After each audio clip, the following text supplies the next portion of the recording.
Piala Dunia 2022 baru aja selesai.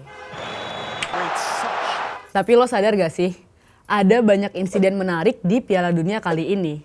Salah satunya penyensoran berita kemenangan Maroko sewaktu mengalahkan Portugal. Di saat banyak negara memberitakan kemenangan timnas Maroko di Piala Dunia, ternyata Al Jazeera justru nerapin kebijakan sensor terkait berita kemenangan Maroko. Bahkan, gara-gara penyensoran ini, salah satu direktur stasiun televisi milik pemerintah Al Jazeera, Chabanelo Nakel, sampai harus dipecat setelah kepergok menyiarkan cuplikan kemenangan timnas Maroko. Dari berita yang beredar sih, larangan itu muncul sebagai buntut lama dari konflik antara Maroko dan Al Jazeera. Dan ternyata, dua negara ini dari dulu juga udah sering main tuduh-tuduhan.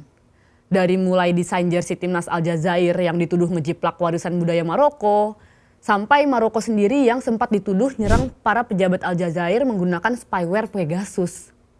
Gara-gara itu, sejak bulan Agustus, kedua negara ini akhirnya mutusin hubungan diplomatiknya.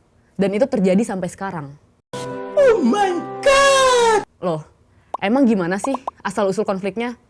Kok bisa dua negara itu sampai musuh-musuhan dan tayang cuplikan berita bola aja sampai dilarang?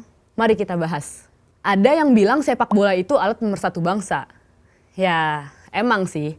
Piala Dunia itu seharusnya bisa jadi momentum persatuan dunia di tengah kepungan konflik yang ada di sana-sini. Tapi dari dulu kita juga udah diajarin kalau yang namanya bola itu bundar. Gak ada yang pasti dalam sepak bola, termasuk soal perdamaian. Filosofi ini ternyata berlaku buat hubungan Maroko dan Al Jazeera. Dan fun fact-nya, bara konflik kedua negara ini udah terpendam sangat-sangat lama, guys. Kalau lo cek peta dunia, di sebelah selatan Maroko dan Al Jazeera ada wilayah namanya Tindouf. Dan disitulah konflik ini dimulai. Awalnya tuh gini, setelah merdeka dari Prancis di tahun 1956, Maroko itu lahir sebagai negara baru dengan membawa imajinasi masa kejayaan Greater Morocco, di mana dulu kawasan itu meliputi wilayah Tindouf dan Sahara Barat. Nah, yang bikin rumit itu di sini. Maroko dan Prancis dari awal emang punya pandangan yang berbeda tentang batasan negara dan konsep nasionalisme. Beda dengan Maroko, kalau menurut sejarawan Alf Andrew Hegoy, masyarakat Al Jazeera itu justru disatukan oleh identitas agama dan klan. Dan pada akhirnya, Al Jazeera itu nggak punya nih pandangan atau pemahaman batasan tentang teritorial yang jelas. Dan itu yang akhirnya jadi bom waktu sendiri buat hubungan kedua negara. Kita bisa flashback, meluncur dulu ke tahun 1845. Di mana pada saat itu Maroko dan Prancis membuat kesepakatan tentang wilayah Tindouf.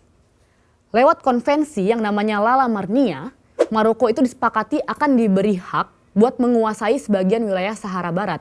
Dan salah satu provinsinya adalah Provinsi Tindouf. Oh my God! Nah, tapi karena saat itu bangsa Maroko masih terlalu awam dengan batasan teritorial, maka mereka itu nggak keberatan tuh kalau misalnya daerah itu dikuasai oleh Prancis. Sampai akhirnya ketika mereka merdeka, Maroko itu mulai sadar nih, kalau ternyata wilayah Tindouf itu juga masih satu bagian dengan mereka.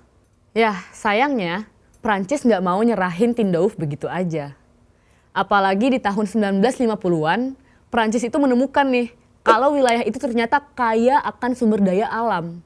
Prancis justru menggunakan Tindouf ini buat yang namanya ngelobi-lobi Maroko. Janjinya sih gini, kalau misalnya Maroko bantuin Prancis buat ngebendung perlawanan kaum nasionalis Al Jazeera, maka sebagai gantinya wilayah Tindouf ini akan diberikan pada Maroko. Maroko yang juga punya pengalaman buruk dengan kolonialisme, ya pasti gak mau gitu aja ngebantu Prancis. Maroko sempat ikut ngebantu dan ngelindungin pasukan-pasukan Al Jazeera.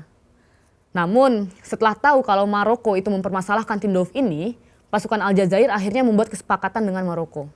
Mereka sepakat kalau masalah Tindouf ini akan dibahas bersama-sama setelah Al Jazeera udah merdeka. Tapi again, janji hanyalah janji. Pas Al Jazeera udah merdeka di tahun 1962, penguasa baru Al Jazeera justru menolak kesepakatan yang dibuat sebelumnya. Bagi mereka, ya kalau Al Jazeera udah merdeka, ya udah, wilayah itu harus sesuai dengan apa yang diwarisi ke pemerintah kolonial Prancis. Buat balas dendam, pasukan Maroko memutuskan untuk menyerang Al Jazeera dari berbagai penjuru. Dan semuanya itu pun berpuncak pada Perang Pasir di tahun 1963. Nah, Sengketa wilayah Tindouf inilah yang membuat kedua negara itu jadi sering konflik. Dan itu terjadi hingga sekarang.